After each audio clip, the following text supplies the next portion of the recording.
বক্তব্য রাখবেন। বক্তব্যের আগে একটা স্লোগান দিতে চাই। অনেক দিন পরে যুবদলের সমাবেশ। এই নেত্রী আছে, জোরে বলতে হবে, নেত্রী আছে।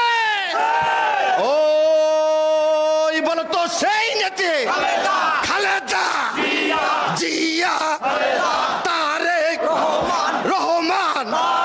মুক্তি মুক্তি মুক্তি চাই, খালেদা জিয়ার মুক্তি চাই, টুকু ভাইয়ের মুক্তি চাই, মুক্তি মুক্তি মুক্তি চাই, টুকু ভাইয়ের মুক্তি চাই। চলো চলো। বক্তব্য রাখবেন বিএনপির বিপ্লবী মহাসচিব, আমাদের প্রিয় জননেতা জনাব মির্জা ফখরুল ইসলাম আলমগীর।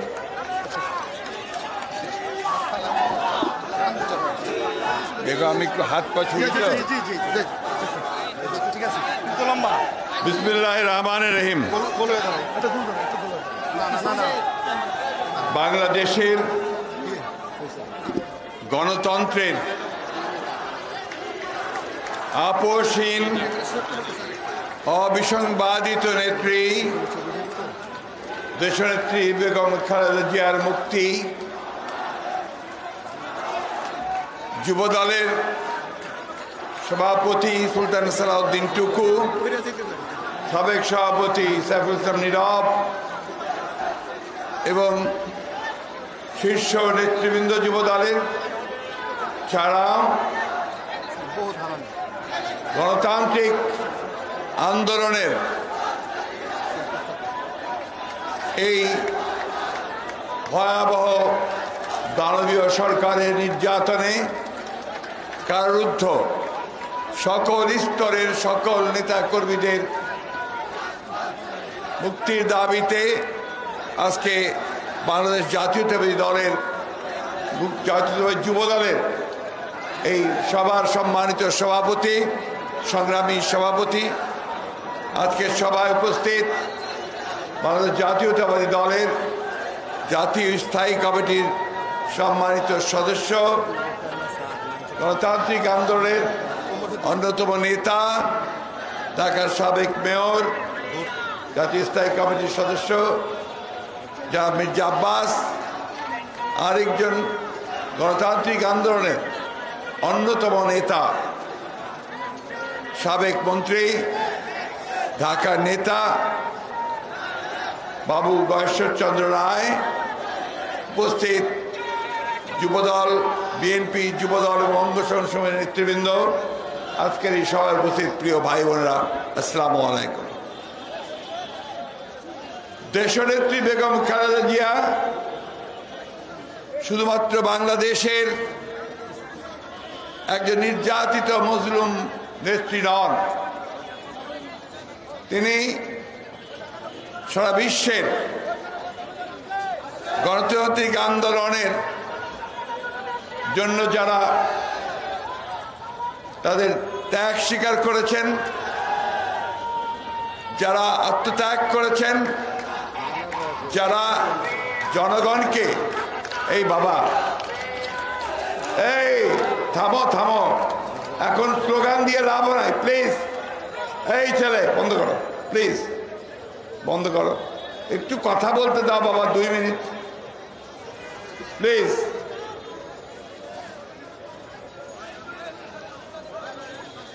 আজকে সারা বিশ্বের মধ্যে এই দেশনেত্রী বেগম খালেদা জিয়া, যিনি তার সারাটা জীবন রাজনীতির গণতন্ত্রের জন্য কাজ করেছেন, কখনো গণতন্ত্র প্রতিষ্ঠার জন্য, কখনো গণতন্ত্রকে ফিরে পাওয়ার জন্য, কখনো গণতন্ত্রকে প্রতিষ্ঠিত করবার জন্য তিনি লড়াই করেছেন, সংগ্রাম করেছেন। যখন থেকে তিনি রাজনীতিতে যোগ দিয়েছেন তখন থেকে আজ পর্যন্ত এখনো তিনি লড়াই করেছেন, সংগ্রাম করে চলেছেন। আজকে আপনারা সবাই জানেন যে এই ভয়াবহ দানবীয় শাসক গোষ্ঠীর প্রতিহিংসার রাজনীতির কারণে আমাদের এই মহিষী নেত্রীকে অন্যায়ভাবে মিথ্যা মামলায় সাজা দিয়ে তাকে আটক করে রাখা হয়েছে, যার সাজা হয়েছিল মাত্র 5 বছর। বেআইনিভাবে তার সাজা উচ্চ আদালতে গিয়ে আবার 10 বছর করা হয়েছে।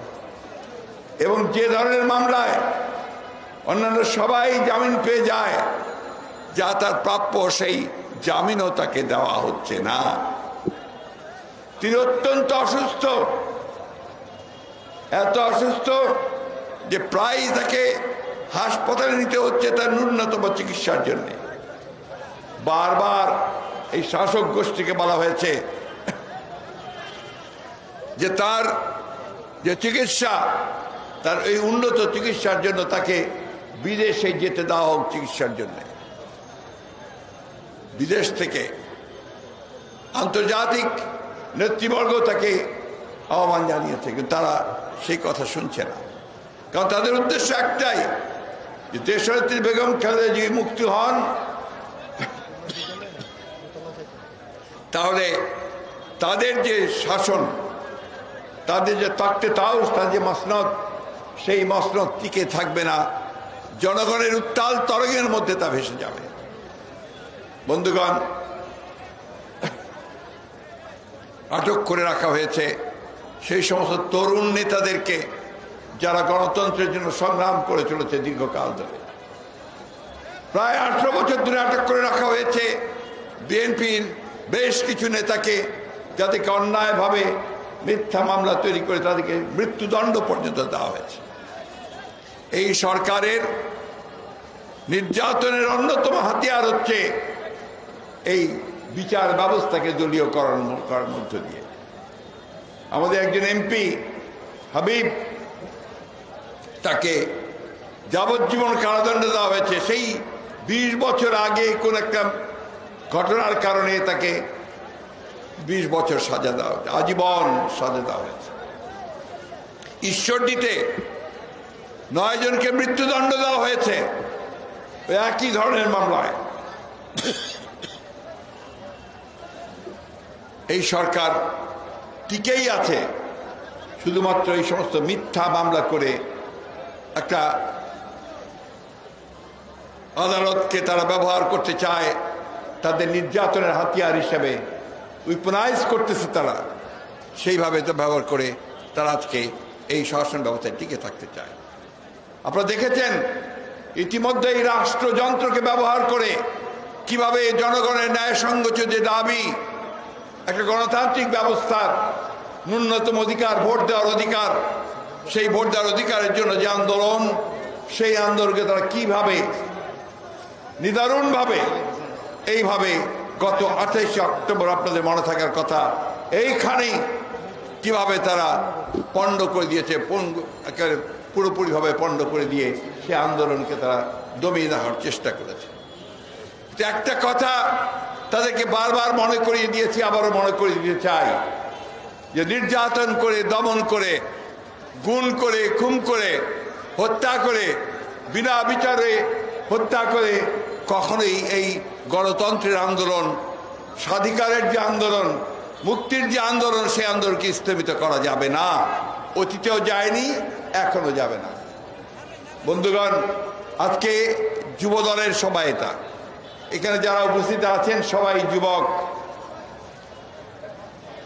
আমরা যখন যুবক ছিলাম, ছাত্র ছিলাম, তরুণ ছিলাম, আমরা দেশের স্বাধীনতার জন্য সংগ্রাম করেছি, লড়াই করেছি। আমরা সেই স্বাধীনতাকে রক্তের বিনিময়ে আমরা অর্জন করেছি, বিভিন্ন সময়ে বিভিন্ন আন্দোলন সংগ্রামের মধ্য দিয়ে, এবং শেষ পর্যন্ত একটা লড়াইয়ের মধ্য দিয়ে দেশ আমরা স্বাধীন করেছি। আজকে বাংলাদেশ স্বাধীন হয়েছে, প্রায় 53 বছর হয়েছে, কিন্তু এর চেয়ে মর্মান্তিক আর কিছু হতে পারে না। এখন পর্যন্ত এই দেশের মানুষ স্বাধীন হতে পারেনি। তাদের ন্যূনতম যে অধিকার, একজন নাগরিক হিসাবে, সেই ভোটের অধিকার থেকে তারা বঞ্চিত হয়েছে। 2008 সাল থেকে এই দেশের মানুষ আর নিরপেক্ষভাবে ভোট প্রদান করতে পারে না, নিরপেক্ষভাবে তারা তাদের যে প্রতিনিধি, সেই প্রতিনিধি নির্বাচন করতে পারে না, তাদের সরকার নির্বাচন করতে পারে না।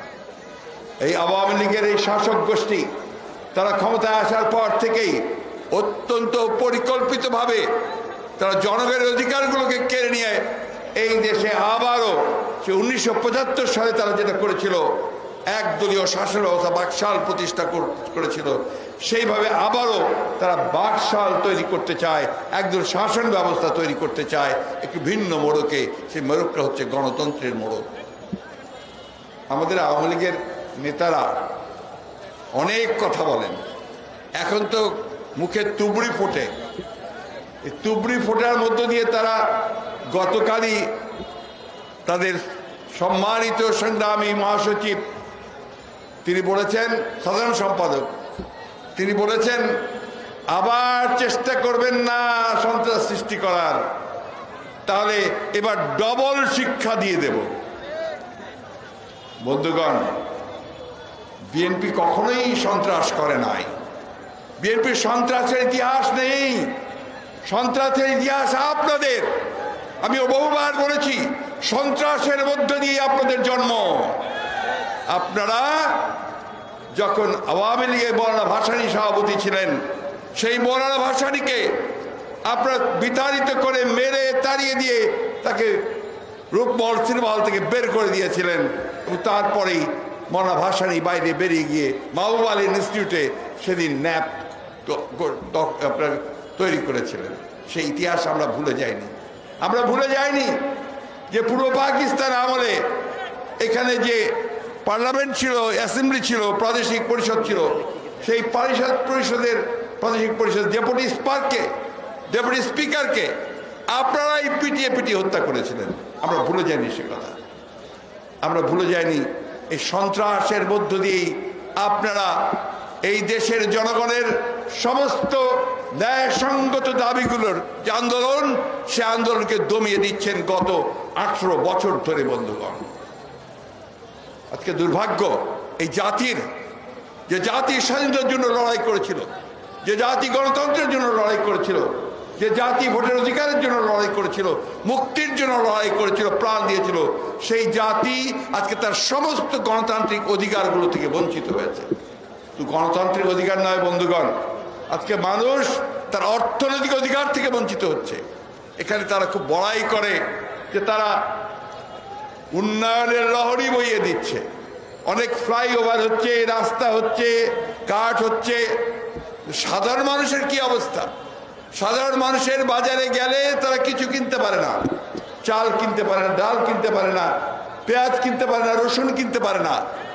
আর প্রায় প্রতিদিনই বলা যায় যে প্রত্যেকটা জিনিসের দাম বৃদ্ধি পাচ্ছে।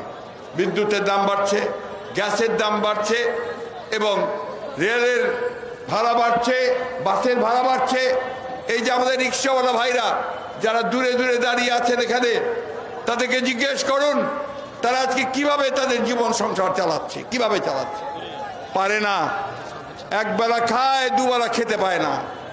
প্রত্যেকটা ভাই বোন কি আপনার মধ্যবিত্ত যারা, তারাও তাদের খাওয়ার মেনু চেঞ্জ করে ফেলেছে বন্ধুগণ, করে আজকে সামান্য খাওয়া খেয়ে থাকে। অনেকে ফিরে চলে যাচ্ছে গ্রামের বাড়িতে, সেখানে গিয়ে জীবনযাপন করার চেষ্টা করছে। ঢাকা শহরে তারা থাকতে পারছে না, কুলি উঠতে পারছে না। বন্ধুগণ, ব্যাংক লুটপাট করে শেষ করে দিয়েছে।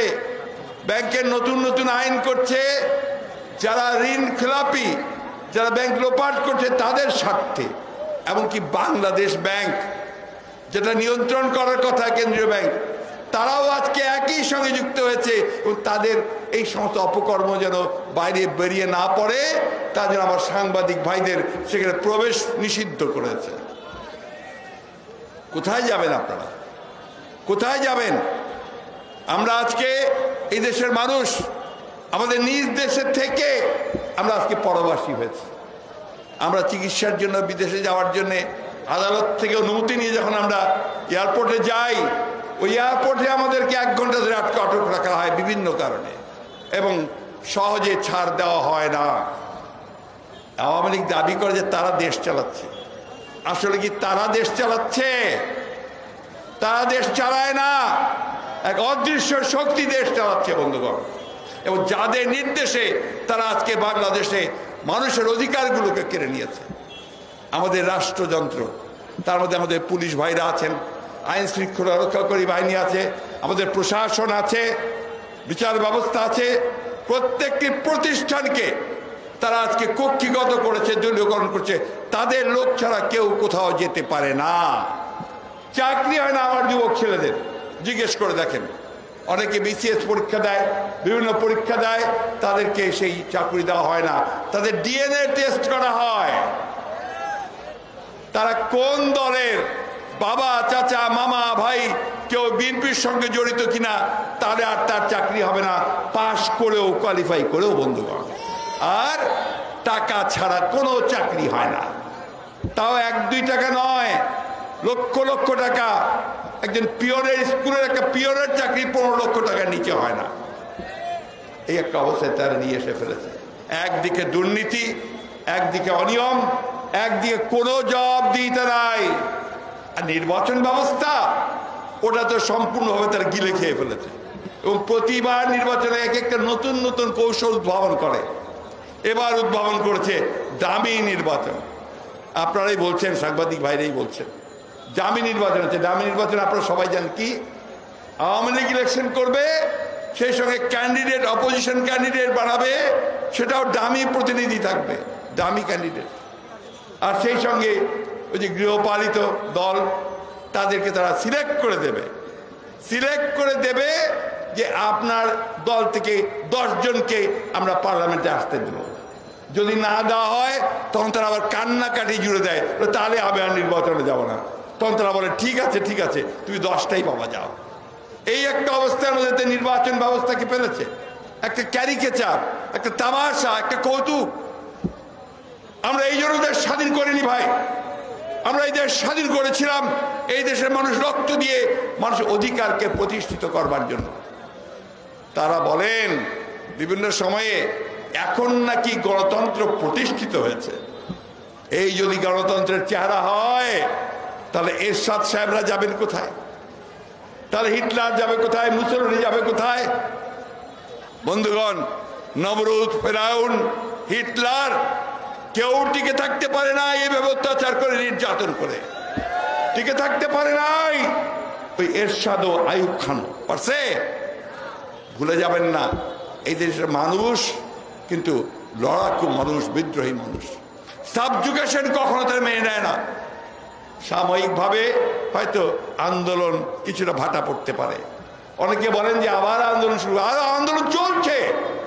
যখন আমার দেশ নেত্রী কারাগারের মধ্যে আটক, আমার নেতা জনাব তারেক রহমান, যাকে মিথ্যা মামলা দিয়ে বিদেশে নির্বাসিত করে রাখা হয়েছে, তিনি যখন দেশে ফিরতে পারেন না, যখন আমার এই টুকু, সুলতান সালাউদ্দিন টুকু থেকে শুরু করে, নীরব থেকে শুরু করে, তারা যখন গেরের মধ্যে আবারও আটক হয়ে আছে, তখন তো এই আন্দোলন চলছে। বন্ধুরা, প্রতিটি কারারুদ্ধ এখন মানুষ যারা আছেন, নেতাকর্মী আছে, তারা আন্দোলন করছেন। ওনাদের লজ্জাও করেন না, ওনারা এখন শরম বলতে তো কিছু নাই, আর লজ্জা শরমের সব মাথা খেয়ে ফেলেছে। এমন ভাবে কথা বলে যে তারা আপনার এখানে দণ্ডমূর্তের কর্তা। আসলেও এটাকে তারা তাদের পৈতৃক সম্পত্তি মনে করে, এটাকে তারা মনে করে যে এটা তাদের সম্পত্তি, তারা যেভাবে খুশি সেভাবে ব্যবহার করবেন। কিন্তু জনগণের যে চাহিদা সেই দিকে তাকান না।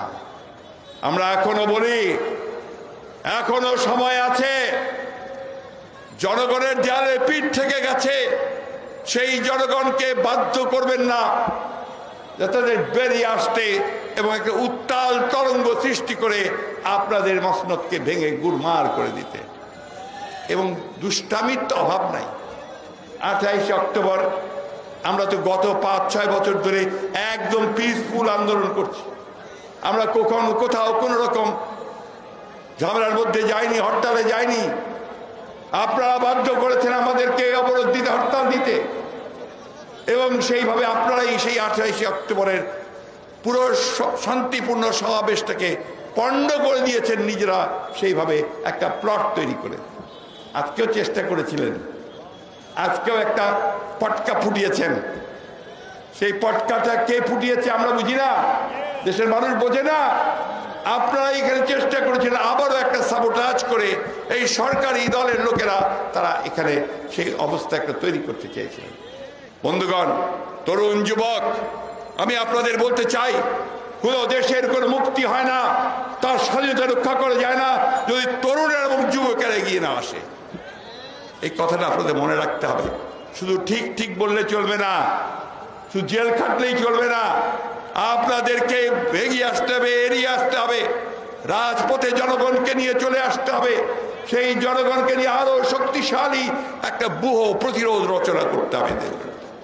অন্যথায় আমার স্বাধীনতা, আমার সার্বভৌমত্ব সবই জলাঞ্জলি যাবে। বন্ধুগণ, আমি বক্তব্য দীর্ঘ করতে চাই না, একটি কথা বলেই আমি আমার বক্তব্য শেষ করতে চাই।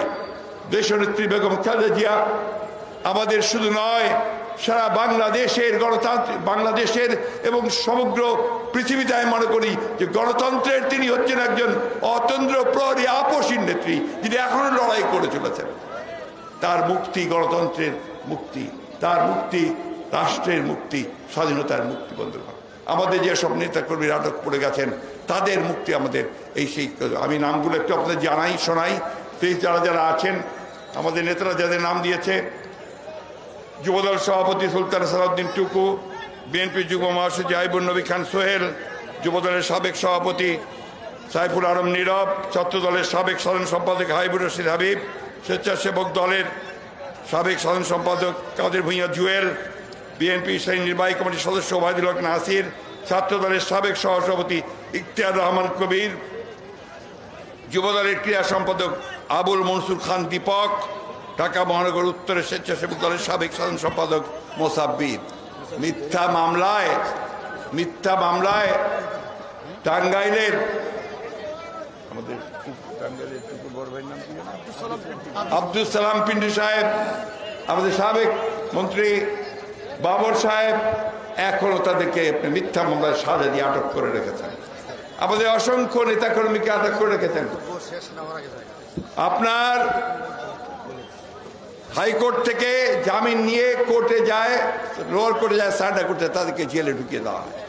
আর 2000 মানুষকে মিথ্যা মামলায় সাজা দিয়েছেন কোনো শুনানি ছাড়া। এটা কোনো আইনের শাসন হতে পারে না, এটা বিচার বিভাগের স্বাধীনতা নাই, সেটা আপনারা কেড়ে নিয়েছেন। বন্ধুগণ, তাই আর বিলম্ব নয়, নিজেদেরকে শক্তিশালী করতে হবে। আজকে ডাক এসেছে দেশ থেকে, দেশমাতৃকা থেকে, এবং সেই কথাই বলতে চাই নজরুল ইসলামের সঙ্গে, কে আছো জোয়ান হাও অগুয়ান, হাকিছে ভবিষ্যৎ। সেই জোয়ানদের কাছেই আজকে ভবিষ্যৎ। আপনাদেরকেই এই দেশের মুক্তি আন্দোলন সংগ্রামে নেতৃত্ব দিতে হবে। সেই আহ্বান জানিয়ে আমি বক্তব্য শেষ করছি। আসসালামু আলাইকুম, খুদা হাফেজ। বাংলাদেশ জিন্দাবাদ, বাংলাদেশ জাতীয়তাবাদী যুবদল জিন্দাবাদ, দেশনেত্রী বেগম খালেদা জিয়া জিন্দাবাদ, আমাদের তারেক রহমান জিন্দাবাদ, স্বাধীনতার ঘোষক শহীদ প্রেসিডেন্ট জিয়াউর রহমান অমর হোক। আসসালামু আলাইকুম।